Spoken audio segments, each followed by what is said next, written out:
Hello guys, you are welcome in our online classes बिंदा पाल उग्रसेन पाल महाविद्यालय। पिछली कक्षा में हम लोग the definition of the sentence and it's kind के बारे में विस्तार से पढ़े थे और आज की कक्षा में हम लोग पार्ट्स ऑफ द सेंटेंस यानी वाक्य के भाग के बारे में विस्तार से पढ़ेंगे। तो आइए जल्दी जल्दी जान लेते हैं कि आज की कक्षा में हमें और क्या क्या पढ़ना है।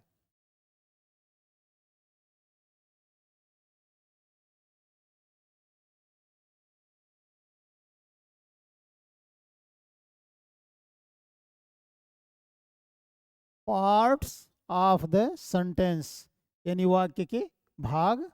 वाक्य के दो भाग होते हैं, सब्जेक्ट और प्रेडिकेट। पुनः parts of the subject, subject के भाग। इसके अंतर्गत हम लोग क्वालिफायर, डिटरमाइनर, एडजेक्टिव, हेडवर्ब और एडजेक्टिवल फ्रेज के बारे में विस्तार से पढ़ेंगे।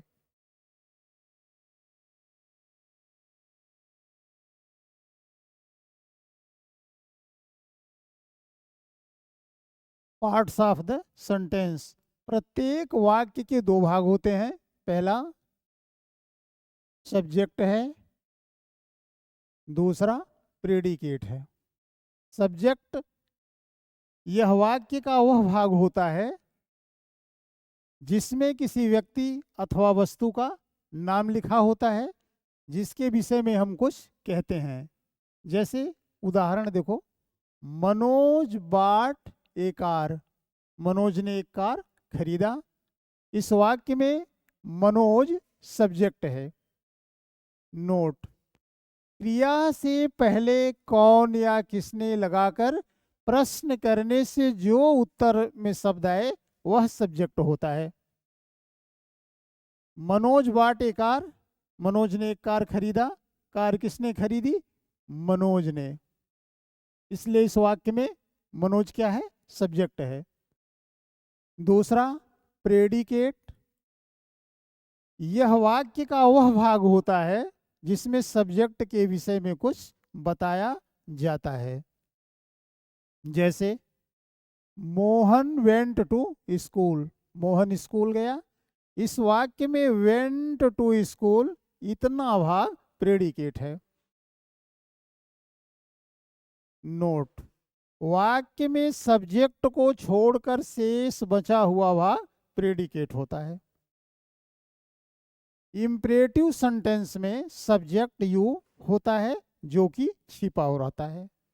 जैसे कम हियर, तुम यहाँ आओ। गो देयर, तुम वहाँ जाओ। यहाँ पर सब्जेक्ट यू छिपा हुआ है।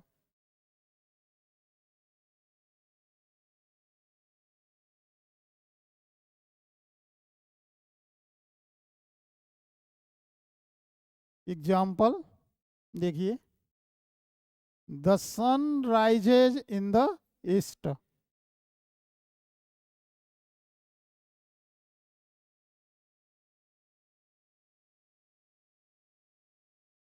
The sun rises in the east, सूर्य पूरब में निकलता है। यहाँ पर द सन सब्जेक्ट है।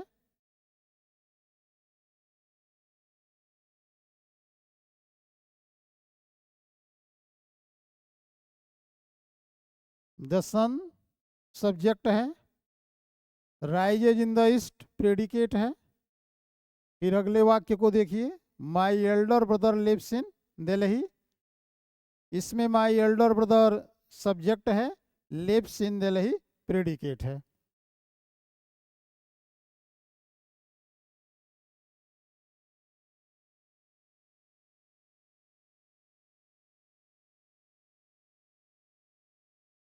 पार्ट्स ऑफ द सब्जेक्ट, वाक्य में जो सब्जेक्ट वाला भाग होता है उसमें कभी कभी एक शब्द होता है, कभी कभी दो शब्द होता है और कभी कभी और भी ज़्यादा शब्द होते हैं। तो इन शब्दों का आपस में किस प्रकार का संबंध होता है और इनको किस क्रम में रखना चाहिए, इसके लिए इस टेबल को ध्यान से देखिए।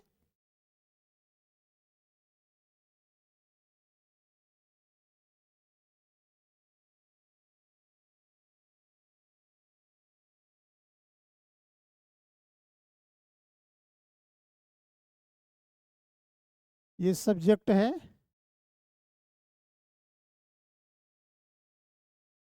और ये प्रेडिकेट है। राधा सिंग्स, राधा गाती है। ये वाक्य दो शब्दों से मिलकर बना हुआ है। पहला है राधा और दूसरा है सिंग्स। इसमें राधा सब्जेक्ट है और सिंग्स प्रेडिकेट है। दूसरे वाक्य को देखिए, बर्ड्स फ्लाई, चिड़िया उड़ती हैं। इसमें भी दो शब्द है। पहला शब्द बर्ड्स सब्जेक्ट है और दूसरा फ्लाई प्रेडिकेट है। केशव रीड्स, केशव पढ़ता है। यहाँ भी वही चीज़ है, केशव सब्जेक्ट है और रीड्स प्रेडिकेट है। दे वेंट, वे गए। इसमें भी दो शब्द है, पहला सब्जेक्ट है और दूसरा प्रेडिकेट है।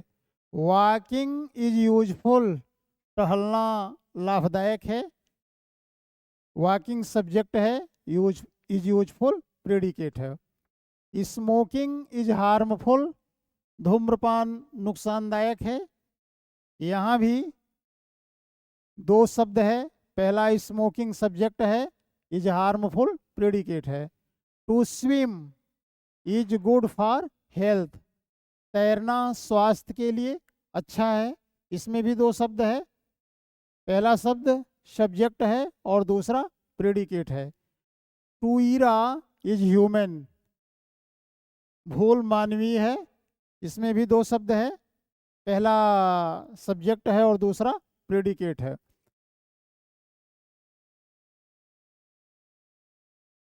नोट, जब किसी वाक्य में एक शब्द होता है तो वह नाउन, प्रोनाउन, जीरेंड या इन्फिनेटिव में से कोई भी एक हो सकता है। जैसे राधा नाउन है, केशव नाउन है, वट्स नाउन है, ये प्रोनाउन है। वॉकिंग, स्मोकिंग, ये दोनों जीरेंड हैं। टू स्विम, टू इरा, ये दोनों इन्फिनेटिव हैं। मतलब साफ है, जब किसी भी वाक्य में मात्र केवल दो शब्द होते हैं तो उसमें से नाउन, प्रोनाउन, जीरेंड या इन्फिनेटिव में से कोई भी एक हो सकता है।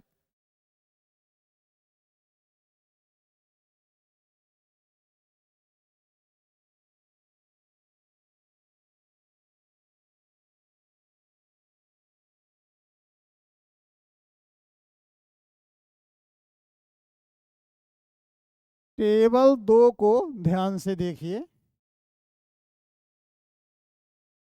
टेबल 2 को ध्यान से देखिए।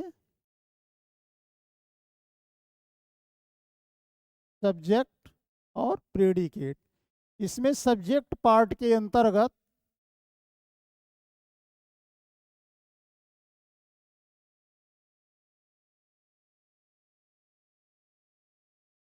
दो शब्द हैं, क्वालिफायर, हेडवर्ड। जब हेडवर्ड से पहले केवल एक शब्द होता है तो हमेशा क्वालिफायर होता है। ऐसे सम बॉयज प्लेड, कुछ लड़के खेले। अगर इसी को हम कह दें सम गुड बॉयज प्लेड, कुछ अच्छे लड़कों ने खेला, तो ये सम डिटरमाइनर हो जाएगा, ये गुड एडजेक्टिव हो जाएगा और ये बॉय हेडवर्ड हो जाएगा। लेकिन जब इसमें हेडवर्ड से पहले एक ही शब्द होता है तो हमेशा क्वालिफायर ही होता है।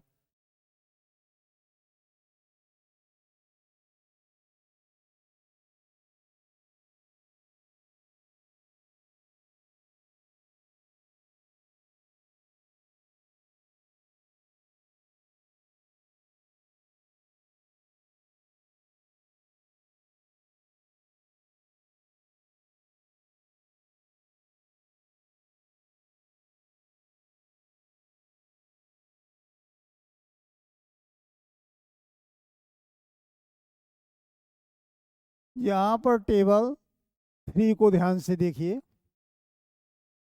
Qualifier, headword, predicate. क्वालिफायर के अंतर्गत दो शब्द हैं, डिटरमाइनर और adjective. That black dog barks, वो काला कुत्ता भौंकता है। हिज एल्डर ब्रदर लाफ्ट, उसका बड़ा भाई हंसा। दोज प्रेटी गर्ल डांस्ड, वे खूबसूरत लड़कियां नृत्य की। सम गुड स्टूडेंट्स केम, कुछ अच्छे विद्यार्थी आए। यहाँ पर अगर ध्यान से देखिए तो हेडवर्ड यानी जो मेन सब्जेक्ट है, इसके पहले दो शब्द है। तो जब भी हेडवर्ड से पहले दो शब्द होता है तो उसमें पहला शब्द डिटरमाइनर और दूसरा एडजेक्टिव होता है।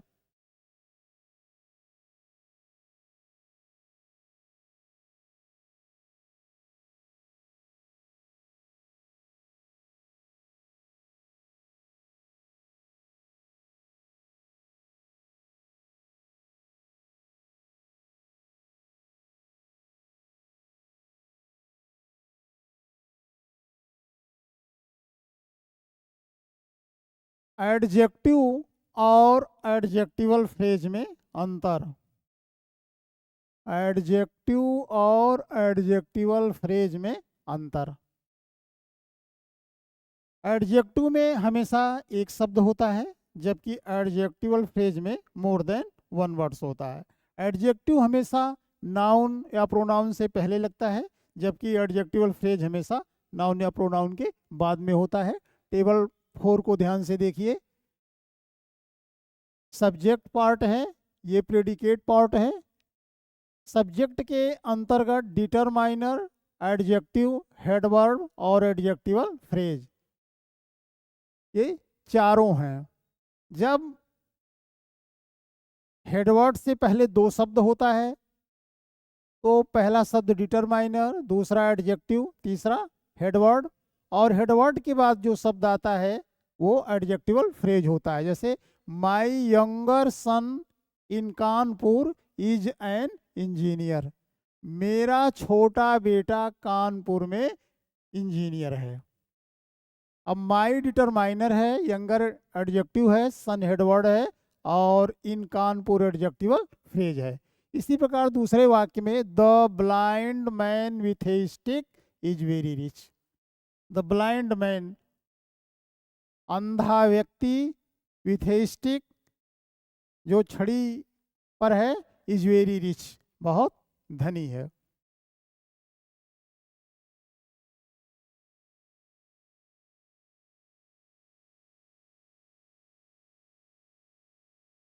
टेबल 3 को ध्यान से देखिए।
यूज ऑफ जीरेंड है subject. Definition: gerund is the noun form of a verb that ends in ING. Verb के फर्स्ट फॉर्म में आईएनजी जोड़ने से जीरेंड बनता है, जो वाक्य में सब्जेक्ट और ऑब्जेक्ट दोनों का काम करता है। For example, playing, dancing, eating, reading, etc. जीरेंड किसी वर्ब की फर्स्ट फॉर्म में आईएनजी लगाने से बनता है, यह नाउन का कार्य करता है। फॉर एग्जाम्पल, वॉक से वॉक में आईएनजी जोड़ दिया गया, वॉकिंग टहलना। स्लीप से स्लीप प्लस आईएनजी, स्लीपिंग सोना।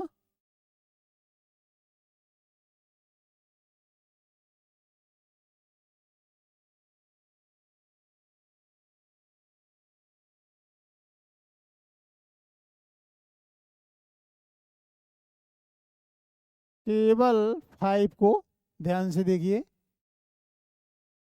ये सब्जेक्ट है और ये प्रेडिकेट है। Gerund verb plus ING, verb के फर्स्ट फॉर्म में आईएनजी जोड़ने से जीरेंड बनता है। Smoking is a bad habit, धूम्रपान एक बुरी आदत है। Walking is good for health, टहलना स्वास्थ्य के लिए अच्छा है।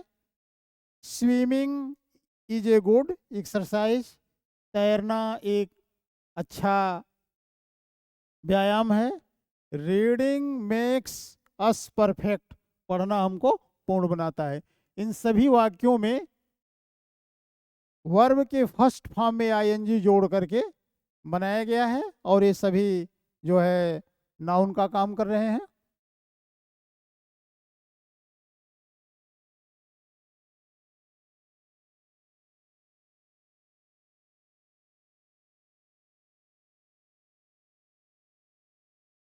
Use of infinitive as subject, subject के रूप में इन्फिनेटिव का प्रयोग। वर्ब के फर्स्ट फॉर्म से पहले टू जोड़कर इन्फिनेटिव बनाया जाता है। जैसे वाक से to plus walk, to walk, टहलना हो गया। कम से to plus come, to come, आना। रीड से to plus read is equal to to read, पढ़ना हो गया।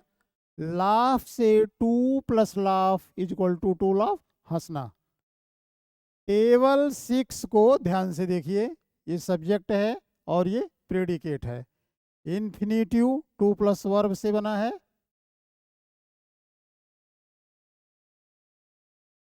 टू स्मोक इज हार्मफुल, धूम्रपान नुकसानदेह है।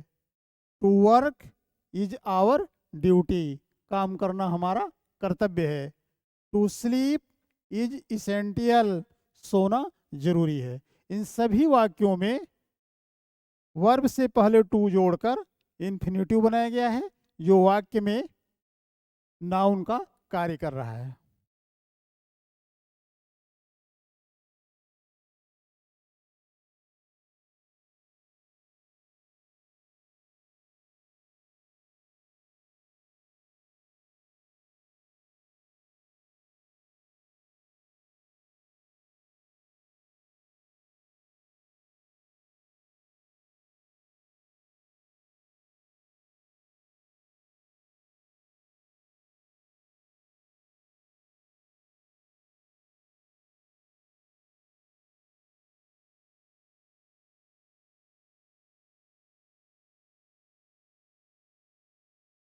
Use of it and there है सब्जेक्ट, इट और देयर का सब्जेक्ट के रूप में प्रयोग। इट यह प्रोनाउन है, यह अकेला नाउन के स्थान पर वर्ब से पहले लिखा जाता है।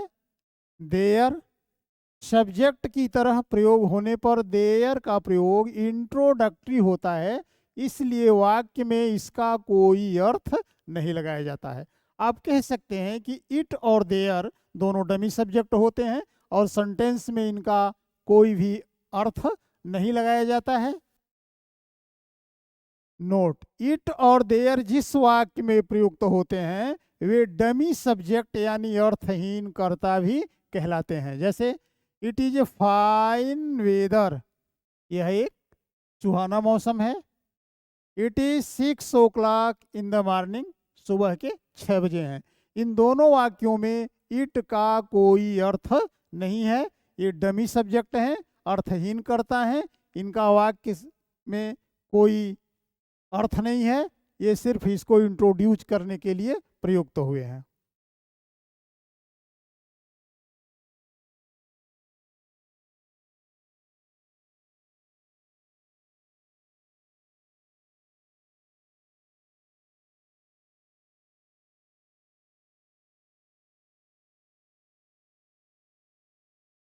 देयर वाज ए किंग, एक राजा था।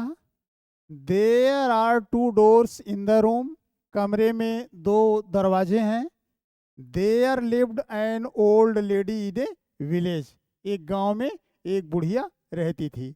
There are clouds in the sky, आसमान में बादल हैं। There are 10 rooms in this house, इस घर में 10 दरवाजे हैं। इन सभी वाक्यों में देयर का कोई अर्थ नहीं है, ये डमी सब्जेक्ट के रूप में यूज हुआ है। इस प्रकार स्पष्ट है कि इट और देयर का वाक्य में कोई भी अर्थ नहीं होता है, ये डमी सब्जेक्ट यानी अर्थहीन कर्ता होते हैं और वाक्य में इनका कोई अर्थ नहीं है। That's all, see you again in the next class. Thanks to all.